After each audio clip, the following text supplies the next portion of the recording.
Hey, it's Scott Petrak with another episode of the Brown Zone Coverage Podcast. The Browns concluded the NFL draft this weekend with 6 picks and no trades. They drafted interior linemen, but not an offensive tackle or edge rusher, a receiver, but no tight end or running back, a cornerback, but no quarterback. The final pick from the Deshaun Watson trade was also made by Houston. Here to discuss, as always, is Dave Chudowsky of the WKYC Morning News. What's up, Chud? Scott, hello. Taping it on a Tuesday early this week. And since last time we talked, we've had the draft. The Cavs, man, what a Oh. turnaround for them. And the Guardians lose 2 out of 3 against Atlanta. Just a quick recap, but it's funny how that works. 1 minute you're on top of the world, next minute it's like, okay, what's going on here? So Cavs need to bounce back tonight. Weird series, right? I mean, just all 4 games blowouts. Yeah, and I didn't get to watch a ton Saturday. We were in the media room at the draft, but it was Lucky on in you. yeah, right. But it was on in one corner enough to look up and go, "Uh-oh, it's over," right? So, a huge game tonight. It's just the pressure on everybody, right? Because, and I don't think this is hyperbole, Chud. And tell me if I'm wrong. If they lose this series, then it feels like everything could get blown up. Coaching change, huge roster decisions. If they start losing tonight at home where it's bad and you can tell they're going to lose a game, they could get ugly down at Rocket, right? Like, I feel like this fan base is kind of teetering whether or not to turn on them or to embrace them. And it's going to be interesting down there, I think. Yeah, no, I think that the team that wins tonight probably wins the series. That's not a guarantee, but Sure. man, if Orlando finds a way to win tonight, Cavs are done. They're not going down to Orlando and winning. And I think if the Cavs win tonight, they'll probably lose in Orlando and come back and win game 7, but I wouldn't guarantee it. I could see Orlando still sneaking out game 7, but Orlando needs to prove they can win here, just like the Cavs were terrible down there. Orlando is pretty bad here, but that game Saturday was brutal. Just no heart to come out like that at halftime leading and then have a third quarter like that. But listen, Scott, man, and I know this isn't a Cavs podcast, but Right. They basically handpicked, to play the Right. Magic. I mean, they could have gotten the second or third seed or tried for it at least, and they knew this is what they wanted. Yeah, I mean, hard to imagine Bickerstaff keeps his job if they blow this series. Well, especially coming off last year's, right? That home court advantage against the Knicks, and don't make it out of the first round, and then this could happen. Yeah, I think it could mean significant changes. I wonder you know how Cleveland fans are, right? You're always waiting or plenty of people are waiting for that other shoe to drop. I think Yeah, there's going to be a lot of anxiety maybe not starting this game tonight, but if something were to go wrong early, right? And Orlando goes on a run, or Mitchell struggles, whatever it is, and it doesn't look great from the start. I think you're going to have some jittery fans down there. yeah, no question. No question. And in the NBA, you're supposed to progress. You Yeah. don't make it in the play-in a couple years ago. They made it to the playoffs last year and lost the first round. Now you got to win the first round here and then see what happens next round. But anyway, that's the Cavs. On to the Browns. Quick little news update Yeah. here today. Greg Newsome. Yeah, the Browns picked up the 5th-year option on his rookie contract. Obviously, it was expected. Andrew Berry, the GM, wouldn't confirm it when he got asked about it Saturday. That's just his style. He doesn't like to do that publicly. He's never done it before when it comes to the 5th-year options. So Newsome, he's scheduled to make about $2.4 million this year. Then in 2025, the 5th-year option, it jumps to $13.377 million. It's fully guaranteed as soon as they pick up the option. The deadline was Thursday, so they beat the deadline by a couple of days. But it's a premium position, cornerback. Newsome has played well. He started almost every game since he got drafted in the first round, number 26 overall out of Northwestern in 2021. He can play outside. He can play inside. Hasn't been to a Pro Bowl. Hasn't been Pro Bowl caliber yet, but I think he's definitely proven he's a starter in this league. The versatility playing outside and inside is certainly valuable. It's certainly worth the $13.377 million for 2025. It doesn't mean the Browns will keep him. They could trade him at some point. I don't think that's happening this year. I think the window to trade him this year is probably closed, and the Browns are happy to keep him. And you want 3 outstanding corners, and they feel like they might have the best cornerback group in the league. But that picking up that option guarantees that money and gives the Browns, they know what they have. They know what price he is. If some team wants him next year, and we just talked about the possibility he could be traded because it's either trade him or you probably have to figure out a long-term extension. And that could happen too. Like, I'm not ruling that out. You just have to figure out how you're going to pay everybody. We know Denzel Ward's already making $20 million a year. Martin Emerson Jr. is coming into his 3rd year in the league. He'll be up for a possible extension. And it feels like they might have to choose between Newsome and Emerson, who they're going to pay big bucks long-term to, which is why there's the discussion around Newsome. But picking up the 5th-year option, no-brainer. That's reasonable money for starting cornerback in this league. And I think Newsome's certainly proven that he is a starting cornerback in this league. Yeah, and we just talked about this on a recent pod about how, was it Andrew Barry or Stefanski? I think it was Barry. Talked about how, it's like you have 3 corners on the field most of the game, right? Yeah, it was Barry. Yeah. In today's NFL, so many 3 receiver looks that you have to match them with 3 corners. And, not only is so he gives just a pure number, right? 3 versus 3.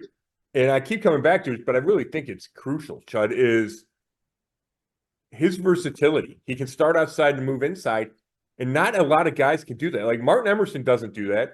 Denzel Ward really doesn't do that, go outside and inside. So he provides an element that is rare in this league.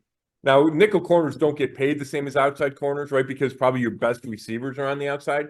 But it's a highly valuable skill that he has, and one the Browns obviously are not looking, as Andrew Barry said, to give away. Yeah. All right, let's get to the draft. No pick in the first round. That's over now. They're finally going to have their first round pick next year. Although Barry joked about, well, we'll see. He said something like that, right? Right. For now, yeah. For now, yeah, that's what he said. But I'm assuming everyone listening knows all the picks, but the main 2 are Mike Hall Jr. out of Ohio State in the 2nd round, defensive tackle, Ohio State, and then 3rd round, Zach Zinter, Michigan, guard, and we're going to talk about those 2 probably the most, and we'll get to them here in a second. But just overall, before we hit each guy, what's your overall thought on the Browns draft? I had a couple. One, and boring might not be the perfect word, but just a bland kind of draft, right? There were no trades from Andrew Barry, which is unusual. This is his 5th draft as general manager, and he'd made at least a trade in every other draft. No trades this year. So that provides a little bit of excitement. I think fans, if you can move up, you move down, you get picks for next year, whatever it is. You don't have a first-round pick, that diminishes the excitement right there. And then, I think there weren't a whole lot of quote-unquote sexy picks, right? You go interior lineman on defense, interior lineman on offense. They did take a receiver.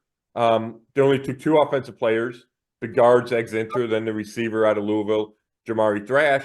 So I think it's just not a lot of guys to get overly excited. If you're a casual fan, you look at this draft and okay, they did get an Ohio State guy, which I think fans love. He's a Northeast Ohio kid, grew up in Garfield, started his high school career at Benedictine, and then his family moved to Streetsboro, and he finished at Streetsboro. So there is that connection. I think fans like that and appreciate that. But there just wasn't a lot of buzz to this draft, and we knew that coming in. And then as the draft went on, there's nothing to really change that. And then the other thought I had was it was about the future. And all drafts, in some regard, are about the future, right?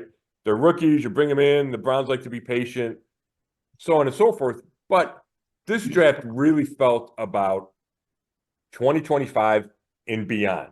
And that's because, Mike Hall Jr., I don't expect him to start this year, right? The Browns have a lot of veteran defensive tackles. I think he'll be in the rotation immediately, but I don't think he's going to start right away. He might not even start this year.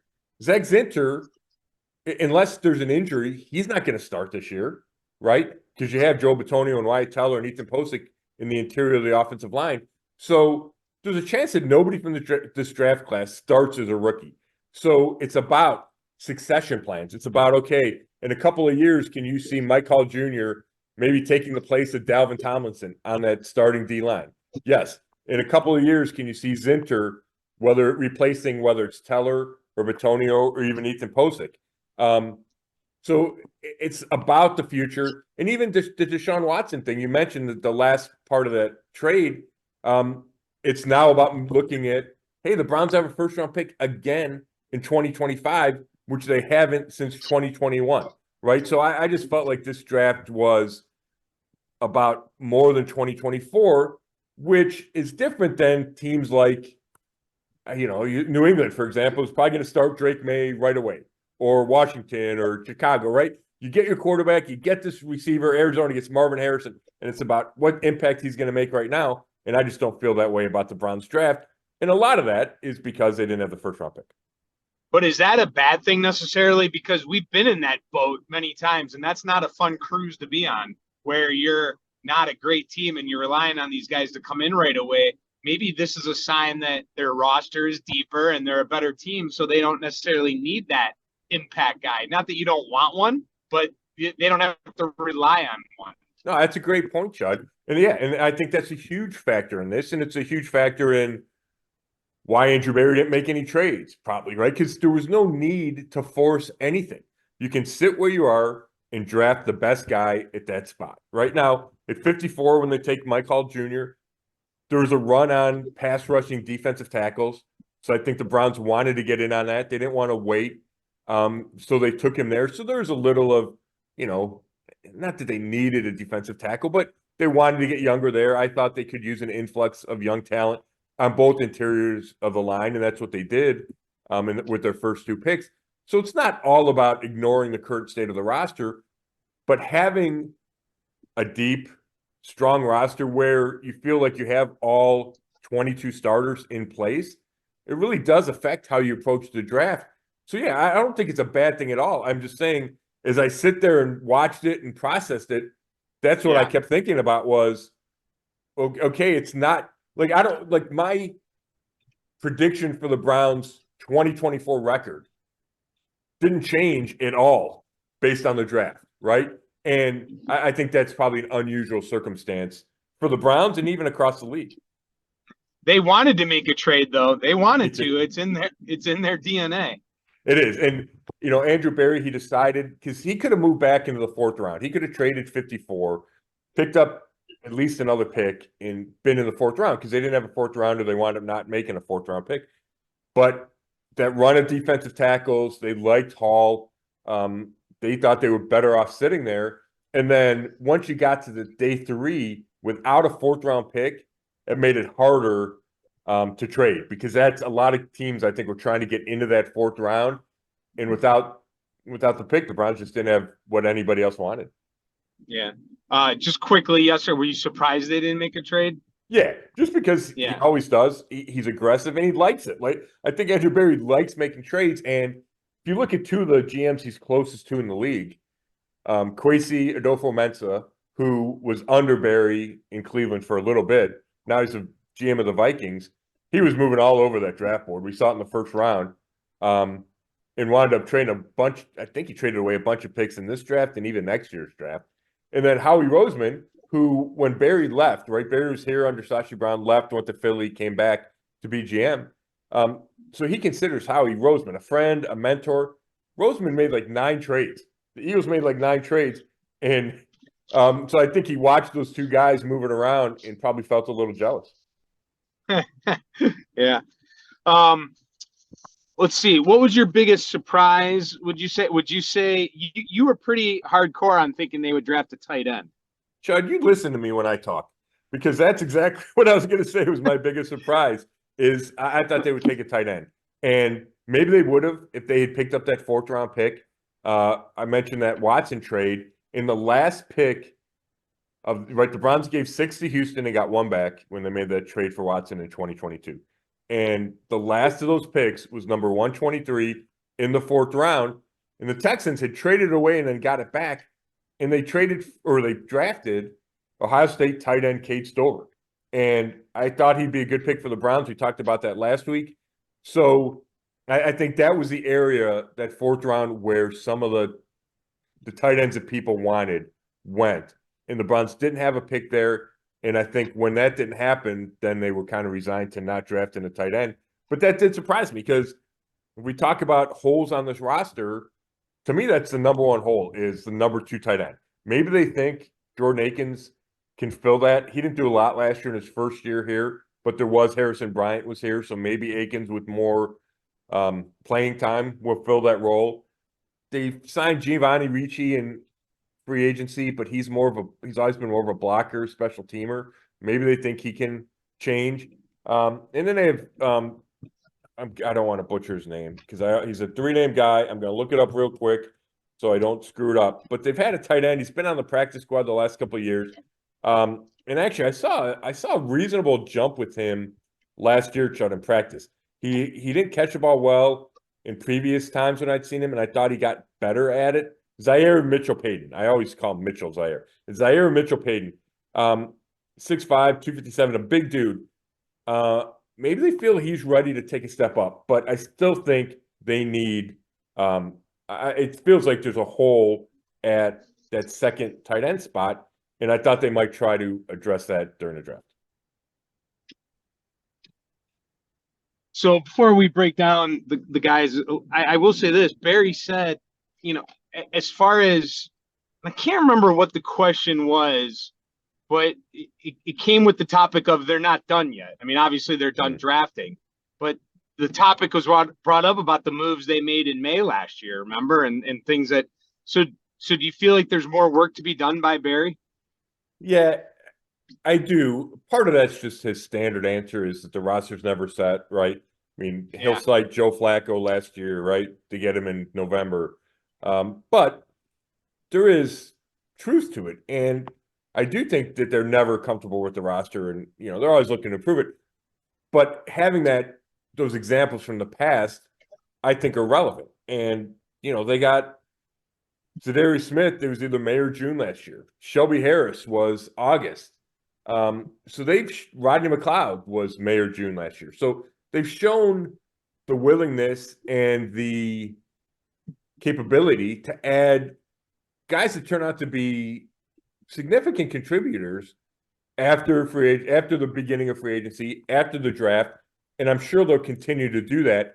And now the roster feels like it's better this year than even before last year, right? They had holes at defensive end. They had a hole I don't know if they had a hole, but they felt like they could get better at defensive end, defensive tackle.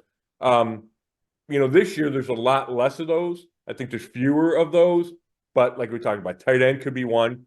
Running back, depending on how Nick Chubb comes along over the next couple of months, could they be forced to add another running back? Though to me, those seem like the 2 most obvious positions to watch.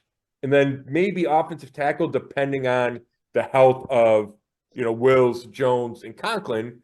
They think all 3 are going to be fine, but let's say if Jack Conklin's rehab doesn't go as planned, could they add another veteran tackle? They have a couple on the roster, but maybe that's a spot where they could also beef up the roster. All right, let's go to their first pick, which was 54 there in the 2nd round. And listen, I think you called it last week. You said defensive lineman, right? I mean, I know you had a different player pegged, but you right. said it would be a home run, right? If they got a defensive lineman, you got it. Yeah, and it's weird because I talked about how it's not all about needs, right? And it is about the future. But it just felt to me, and it played out that way, the defensive tackle made sense. It felt like that was the area of the draft around 54 where you would see defensive tackles coming off the board that were good players, not elite players, right? Not first rounders, but guys with potential, guys with talent. And I thought that the Browns wanted to get younger at that spot. Outside of Siaki Ika, last year's 3rd round pick, everybody else is older at that position. we're talking 28, 30, 31, 32, or I think those are the ages of, Maurice Hurst, the second, Dalvin Tomlinson, Shelby Harris, Quentin Jefferson, right? They're all 28 plus. Hurst is the only guy under 30. So that's an important position. As the Browns stressed, Catherine Raish, one of the assistant GMs, really stressed that the interior defensive line, especially one who can pass rush, the value of that is going through the roof. And we saw it 2 years ago in free agency 2023 with Javon Hargraves, right? His salary went through the roof. The Browns had to get out of there, and they wound up signing Dalvin Tomlinson to good money. This year, Christian Wilkins, the Browns were interested in him, and his contract went through the roof. So if you can get a guy on a cheap rookie contract and can do some of those same things, you're saving yourself a ton of money. And that's why I thought they would target defensive tackle, and then they did target defensive tackle. So what do you think of Hall Jr.? I mean, Ohio State guy, you got to like that. I mean, I think that's something fans, you mentioned earlier, get excited about. But, I mean, Ohio State players typically do well in the NFL. I don't have any numbers next to me to back that up or anything, but, I mean, it's well, we know they do, yeah. Well, we know they do, right? Yeah. And then I think Barry said he's tailor-made for their attack up front. So, I mean, do you like this pick? I do. The only knock on Hall would be he didn't have a bunch of production. I think he had 1.5 sacks in his last year there, 2 tackles for loss. But if you watch his highlight film, he's in the backfield. He's making plays. It looks like he plays. It's a highlight film, so I'm not breaking out every snap. But it looks like he plays with a high motor. So I think there's a lot to like there. He does have that explosion, that disruption in the middle of the pocket. So yeah, he's got long arms, which it helps. It helps to break to bat passes. It helps to disengage from offensive linemen. It helps to swim moves. So I really think, I think there's a lot to like about Hall. I do. Let's go to Zinter now. And Scott, if he doesn't get injured, and for those who are listening, I would imagine most people who are listening know, but just in case, that's what we're here for. He had that big injury against Michigan. Against Ohio State, yeah. Or again, he's on Michigan against Ohio State, and it was with Hall, right? Was Hall part of that injury? Yeah, they were both engaged with other linemen blocking or trying to get off a block, and I think it was the center for Michigan kind of throws Hall down, and he just falls into the left leg of Zinter, breaks 2 bones.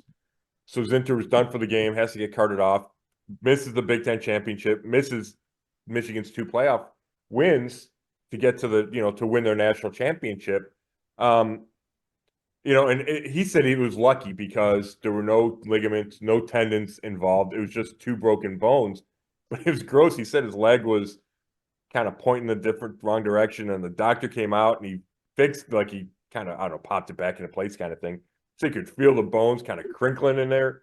So it's kind of nasty. Yeah. But he said it was the best worst case scenario because he missed all that stuff, but it wasn't ligaments. He could recover. He says the Browns have rookie minicamp. It starts like May 10th.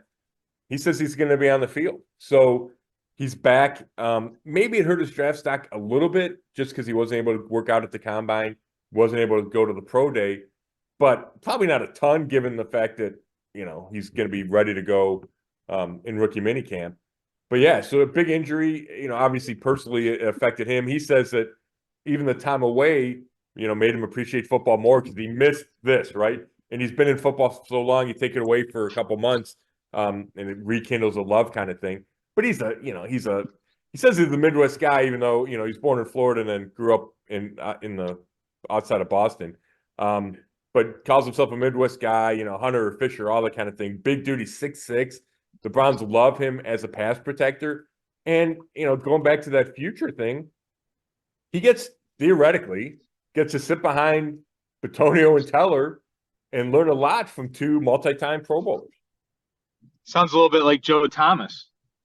Yeah, right. Joe, and somebody said that to me. You got to connect with Joe Thomas to go hunting and fishing. Yeah. No, did someone say that? Yeah, somebody said that. Oh, that's fine. I did not hear his press conference. That's great. That's funny. Well, it's a lot of what you just said. I was going to kind of follow up with, but I'll follow up again. So you don't think that he would have gone earlier? Well, Had he not suffered the injury? I mean, maybe a higher pick, maybe even the second round. yeah, it's interesting, Judd. I mean, I'm not ruling it out. I just that probably I think it's fair to say he could have gone earlier and maybe even would have gone earlier. I don't, he wasn't a first round pick, right? He went in the third round. Could he have gone in the second round? Maybe. There's probably some trepidation if you're an NFL team and you don't get to see the guy work out and it feels like a significant injury, right? But it winds up only being those broken bones. So I don't know. I wouldn't rule it out. I just think the fact that he's going to be back on the field this week and teams here's where you're probably right is I think he said it was within the last 2 weeks he sent video to teams of him working out on his own. So if you're putting your draft board together and you don't get that video that kind of, let's say, eases your mind, if you don't get that video till the middle of April, maybe that board's set and you figure, hey, let's just leave this guy there. We're not going to bump him back up because he's probably had been knocked down a little bit. So you're probably right about that. And maybe the Browns benefited. It turns out they benefited from a broken leg by the fact that he's still hanging around at number 85. Yeah, I just think about a guy who, I mean, playing in that program with the success they've had the last few years and being on that offensive line. I was kind of excited about this pick. I know I think people kind of get past that, I would hope, but I know sometimes you're like, oh, Michigan guy, but I think that's kind of an exciting pick.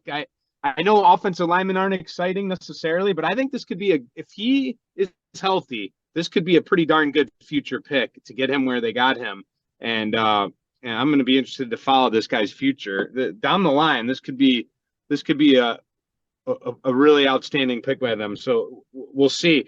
On the same side, man, what a bummer to suffer that injury in the game Right. and then not be able to be part of the rest of what they were able to do on the field.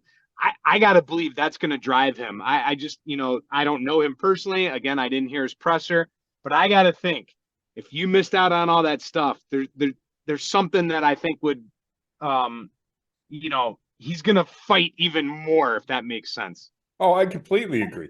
And, I don't know him real well. I talked to him on, we had a conference call and we met him in person and talked to him again on Saturday, but that's certainly the opinion I have him, right? Like, I have no doubt that that's going to motivate him, that has rekindled that fire inside of him. So yeah, I think the Browns got a good pick. You can't, it's hard to draft guards super high, right? Just because they're not as valuable as tackles, so yada yada. But that's a great spot to draft a guard. I think when you draft a guard in the third round, you think eventually he's going to be the starter, and he can be a long-term starter. I mean, Wyatt Teller was a fifth rounder in Buffalo. There's tons of examples like that across the league.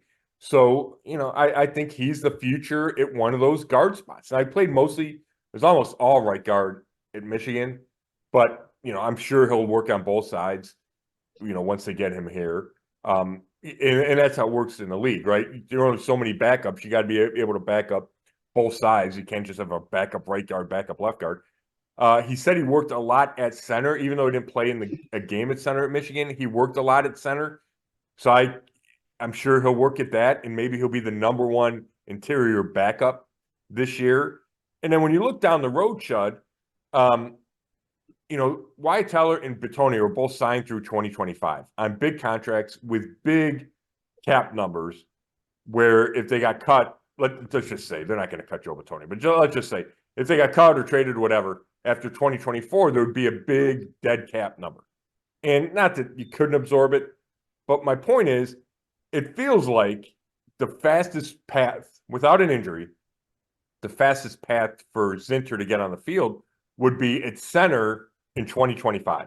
And the Browns could probably move on from Posick and then let him start at center for a year and then decide if he's a center or when Bitonio retires or Teller's contract runs out, then maybe shift him to guard.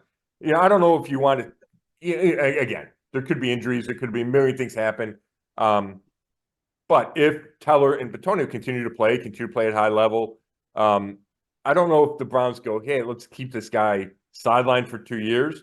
There might be the quickest road might be at center in 2025. Did you bring up Steve Everett by chance? I did not. Oh, I didn't even think about that, Chud. Yeah, former Michigan center. Yeah. That's so funny. I got to bring this up because a buddy of mine and a big fan of the podcast, by the way, he listens all the time, so I know he'll be listening to this. He sent me a tweet that he saw, and I can only assume that this is correct. I didn't research it, but he sent me a picture of Steve Everett. He goes, last time the Browns drafted an O-line offensive lineman from Michigan, he became a legend. The great Steve Everett was fined $5,000 per game for wearing his Browns bandana under his Ravens helmet after Modell moved the team. That's true. That's true. I don't know about I don't know if he's the last offensive lineman drafted from Michigan. As far as I know, as far as I remember, he is. But that part about the bandana is true. Yeah, he is a legend, Steve Everett. Wow, and isn't he? That's a great treat. Thanks from your buddy. And it has me thinking about that whole Michigan-Ohio State thing, Chud. And you're right. Some fans don't let go of the Michigan factor, right? And I thought it stuck with Braylon Edwards when he was here. Yeah. And it sticks when you struggle, right? If you're playing great, nobody cares. If you struggle, then it comes back up. I remember talking to Jabril Peppers. He said he was getting death threats, and I think he said death threats, like it's CVS because he went to Michigan, right? In Cleveland, like people were still caught on the Michigan thing. So you have that aspect to it, and I think probably for an offensive lineman it disappears, and of course if he plays well, it dissipates. But you have the Hall Zinter, and it's their first 2 picks, and both sides of the rivalry called themselves enemies. Then you throw in just the accidental fate part of Hall being the one that breaks Zinter's leg. Right, there were some connections there, and then to see them sit next to each other behind the microphone Saturday, calling each other brothers. They're brothers now, they're teammates, they're doing social media videos together. It was an interesting dynamic to the draft.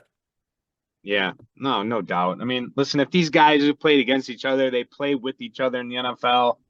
I mean, just let it go. I get the rivalries and all that, and I understand you'd rather have a Buckeye than a Wolverine, but hey, let's go. Let's just try to get the Browns to the Super Bowl. But I'm not going to maybe put you on the spot, and I'm going to answer it too quickly here. We don't need to analyze it. Yeah. At the end of the day, when it's all said and done, who do you think is going to be the better pick, the better Cleveland Brown? Who will have a better history with the Browns, Hall Jr. or Zinter? Yeah, that's a good question. I'll go Zinter because I think it's easier to be good at guard, but it's easier to be good at guard. Yeah, I'm going Zinter too. That's exactly right. I am. Scott, I don't buy jerseys with last names on them, but I might change my mind. I think I'm going to go out and get a Jamari Thrash jersey. Yeah, that's a good name. Right? Why not? Right. I mean, what do we think about this? I mean, the team just struggles to draft wide receivers, and here we go again. They're going to try to get one. I don't know how far they think he can go. Yeah, it's interesting, Chud, because my first thought is when you draft another receiver, it's such an important position. We know that these draft classes nowadays are stocked with receivers, so it makes sense to draft. To me, it makes sense to draft one a year. Having said that, the reason you probably need to keep drafting them is because the ones you haven't worked out, right? Anthony Schwartz is no longer here.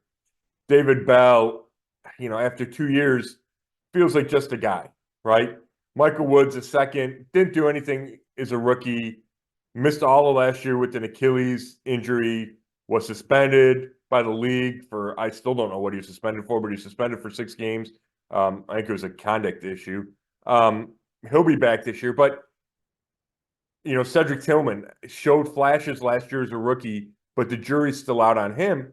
So they haven't had a huge hit, right? Probably the best hit they had was Donovan Peoples-Jones, who they traded at the deadline last year. So I understand why they keep drafting him, but they need to get better, right? Like they need to get better at drafting these guys because their top 3 on the depth chart, Cooper, Judy, and Amore, were all traded, right? They were all they all came via trades after they had shown and after they played in the league, right? So if Thrash adds to that group, I don't think it's a guarantee he makes the roster. He's in that competition with Bell and Woods and Jalen Darden and James Proche II.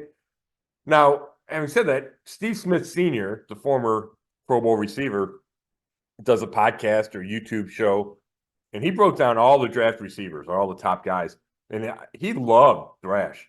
And he talked about how smooth he was, how good a route runner he was, the ability to separate, which is something the Browns personnel people said over and over when we talked about Thrash on Saturday. And I watched his highlight film, and he played 4 years at Georgia State, put up big numbers, transferred to Louisville, put up big numbers again in 2023. So he made the step up to, big time ACC football. There's a lot to like. He's not a crazy fast guy, but he ran a 4.46, which is a good time. He's not the biggest guy in the world, but he does create separation. You talk about route running. That's what Amari Cooper does well. That's what Jerry Jeudy does well. You get this group of route runners that can create separation on their own. I like that trait in receivers, and I think Thrash fits in.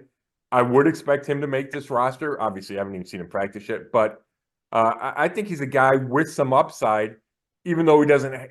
There's nothing about him that blows you away. From a size, speed standpoint, I think he just does a lot of things well. And he had some drops, but he also played through a broken hand, which I think it's to his credit that he played through the broken hand. And he doesn't look like he fights the ball. I guess he had. I understand that he had these drops, but he looks like a pretty smooth catcher to me. I gotta tell you, you got me excited about Thrash here. I was already going to buy his jersey just because of his name, but now you got me fired up about this guy. I mean, I'm not gonna lie, I didn't do a lot of research on him, and you just got me fired up. Well, good. I'm glad I could help. Yeah, well, you just got the rest of the Browns fans fired up too. One thing I found interesting, I don't know how much you want to break down these last three guys. I'm going to let you decide on that.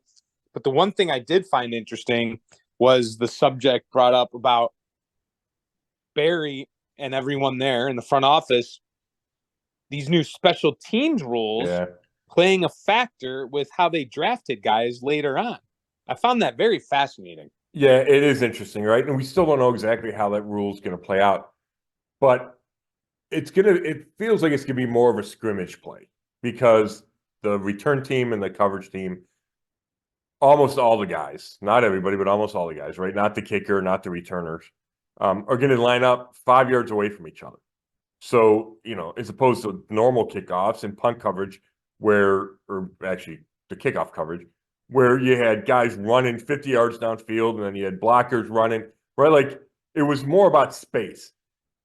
It feels like the new kickoff rules are going to make it less about space and more about it's going to look more like a normal play, a normal scrimmage play.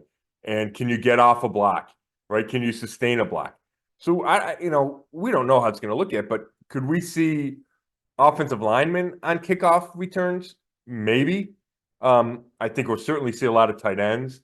I think you see a lot of linebackers on both sides, coverage and returning, because linebackers have shown that they can get off blocks, right? That's what they do. And I think that plays into their pick, Nathaniel Watson, the 6th rounder out of Mississippi State. I expect him to have a huge role in special teams right away. And he was highly productive in the SEC, led the SEC with 137 tackles last year, tied for the lead with 10 sacks. Big body guy.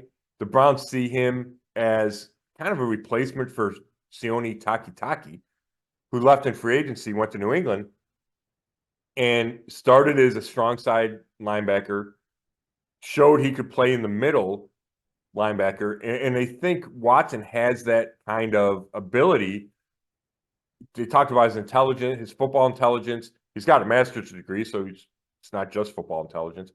Barry said they can picture him being the defensive signal caller down the road, and I think that's high praise for a guy that you just drafted.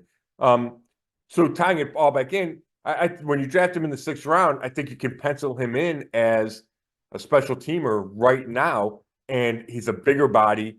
And I think we saw even when they took Miles Harden in the 7th round, he's kind of a nickel corner that could be valuable in those same special teams ways, those same special teams units. So, and Barry admitted it, that was a factor in how they looked at some of these draft picks. Yeah, and that's a great way to analyze these guys. And when I was kind of half joking earlier when I said that, I mean, the 7th round picks, sometimes you just don't hear much about them. And Sure. I think my point was more so these guys can make the team and be productive. It's just you're not looking at guys here that are going to be, you're most likely, right? Your big name guys that are going to make a huge impact elsewhere. No, of course not. No, you're exactly right. And I mean, I think, and we have to, again, this is way early, but like Watson seems like a guy, Nathaniel Watson, that could step in and have a role right away. And I mentioned on special teams, even perhaps on defense, right? Like the Browns have Jeremiah Owusu-Koramoah, like he's their number 1 linebacker. They signed Jordan Hicks in free agency, veteran guy, played a ton. He's your number 2 linebacker. And then it's a little bit up for grabs. Chud, they signed Devin Bush, but he's been kind of a disappointment after an injury. He was a former 1st-round pick of the Steelers, had an injury, played in Seattle last year, didn't do a ton. So you got Bush, you got Tony Fields a second, you got Watson, right? Like, I don't know if you got Mahmoud Diabate, an undrafted rookie a year ago. Like, there's guys competing for playing time in that 3rd linebacker spot. Now, they don't play that guy a ton, but when they go base defense, it's a 3rd linebacker. Like, I don't think it's out of the question to think Watson could fit in that role. Talk about his size, the ability to play that strong side spot. But everybody else, you look at, Miles Harden. I mean, he could be a practice squad guy. Their last pick, Jawan Briggs, he's a defensive tackle out of Cincinnati. He could be a practice squad guy, right? Like Thrash could even turn into be a practice squad guy. So once you get there with the state of the roster, you just never know. But if you do make it on the roster, then you better make a contribution on special teams for sure. You think you're ever going to head over to a media session or practice and they're going to be like, hey, Watson's talking today? Oh, and then it's going to be Nathaniel. I know it's tough. I got to remember, right? Like every time you write it, you can't just go Watson. As soon as if you mention both of them, right? You got to be careful with that. I know 2 Watsons. You got to keep an eye on that. Just getting you prepared. I'm glad you got Miles. You got 2 Miles. Miles Garrett, Miles Harden. Good point. I didn't think about that one. Well, you're on top of it, Scott. It's good to see you're on your A game. Thanks, buddy. All right, last question for me anyway is bottom line. Do you think they made the best decisions? Yeah, I would say overall, I would. There's not a pick that, I looked at and I was like, oh, that's a terrible pick. Did they need a second defensive tackle? Probably not, but you're drafting it. I think Briggs was a number 243rd pick, right? Like you're looking for something you like. You're looking for an important position. So I can't quibble with any of these, Chud. I really can't. All right. And notice I'm not going to ask you to give a grade. We're not going to do that. Thanks, bud. I know that's hard, right? It's always hard. I think it's even more difficult. Would be more difficult this year. Out of 1st-round pick, building for the future, all those things we talked about. It's probably silly to give it. How much? I will ask you one more. How do you feel about the other teams in the North? Yeah. How do you feel they did? And what concerns should Browns fans have on the other 3 teams? Doesn't it always feel like the North drafts well? Yeah, outside of Bradley, it does, and I tend to go to Baltimore because Baltimore doesn't trade up very often. They sit or they trade down, and a big time player almost always seems to fall to them. And I liked what they did this year, right? They sat in Nate Wiggins, the corner out of Clemson, fell to them. They needed to get better. They need to get younger at corner. I thought we saw some age there last year, and they drafted a couple corners, and Wiggins is the first one. So I liked what they did. Pittsburgh went like all offensive line, and then they drafted Roman Wilson, the receiver out of Michigan, who I like. I thought they might go receiver higher, but instead they went line, and then went and got a receiver. You know, the Steelers are good, Chud, and I think they've had a really good offseason. They've almost transformed that entire line recently, which had been a problem for them for years, which is un-Steeler-like, right, for the line to be an issue. So they devoted a bunch of resources. You know they're going to run the ball with new coordinator Arthur Smith. So, and then Cincinnati, you know, they drafted a tackle. They already have a couple, but they wanted to upgrade there, you know, protect Joe Burrow. I think there's more questions about Cincinnati's draft, but I really liked what Pittsburgh and Baltimore did, especially early. All right, well, that's it for me. You got anything else? No, I think we're good, buddy. Yeah. We wrapped up a draft. Yeah, and then we have the next. I'm just thinking the next thing up on the calendar is rookie mini camp. It's Mother's Day weekend, so you know, who knows? We could have some news before then, but that's the next thing. And then after that, it's you move into OTAs, and then we get to see some Browns on the practice field, so that'll be fun. So that's May. So that's not this weekend, but the next weekend. Yeah, it's that Friday, Saturday. Yeah, 10th and 11th, I think. So do we get next week off? Or well, I'm not prepared to say that, Chuck. All right, okay. I know. Right. I started like that's where I could tell you knew that I was going, and or you thought that's where I was going. I'm not going there. I'm just setting the calendar, but there's a chance. I'll leave it open. There's a chance. We'll see. We'll see if they make any news between now and then. All right, I'm sure we'll be talking next week. That's why you're the best. That's why you're the best, Chuck. Well, always in Brownstown. You got to be prepared, right? Exactly. Right. It won't be long until we're doing the schedule show, the schedule pod. Yeah, and actually, we don't even know when that could come. Man, it's all I say is May. So May starts this week. So that could be next week, Chud. We might have to do that. Might be the next podcast. Is it scheduled? May 1st is tomorrow. We're taking this on Wednesdays. And I didn't even know that, but yeah. Yeah, well, there it is. Yeah. So I mean, we'll probably it won't be this week, right? Like we would probably know by now if it was going to be this week. But May 9th is certainly in play for the schedule release. I think if we Googled it, I haven't, but I think there's got to be something out there that says because remember, you know what they're going to do? They're going to come out and tell you a couple games one day, right? Don't things leak? Like if memory serves correct, like the Thursday night game to open the season, we'll find out about that like early on. Yeah, and they'll do the international games, right? Those usually come out early. We can find out at the Browns. They're going to play Jacksonville and London. But yeah, so that could happen as early as next week, Chuck. Yeah, that's true. I was just going to Google here NFL schedule release date and see if anything pops up, because even if it's last year, you can have. I think it was definitely May, because I feel like June. It's Oh no, it's May for sure. Yeah. Yeah, it's May for sure. Yeah. I just didn't know if they had there was a date out there, but all right, well. No, I mean during the draft they just kept saying May. Like that was as specific as they got. So how about this? What do you got? If this is accurate, this is exactly why I did this, and we just gave people boring pod seconds there. Yeah. But all right, 2019. It says 2023 May 11th, 2022 May 12th, 2021 May 12th, 2020 May 7th. All right. So here's a look at the past 5 schedule release. That's if this is accurate. I don't know. I didn't have time to verify that. I mean, that's probably true. So we're talking within the next 2 weeks, right? I don't think it'll be this week, next week or the week after. Yep. Yeah. Yep. There you go. That's always a fun time. Yeah, we got that to look forward to. All right. Thanks, Chud. I appreciate it, bud. As always, you go take your nap. Thank you, everybody, for listening.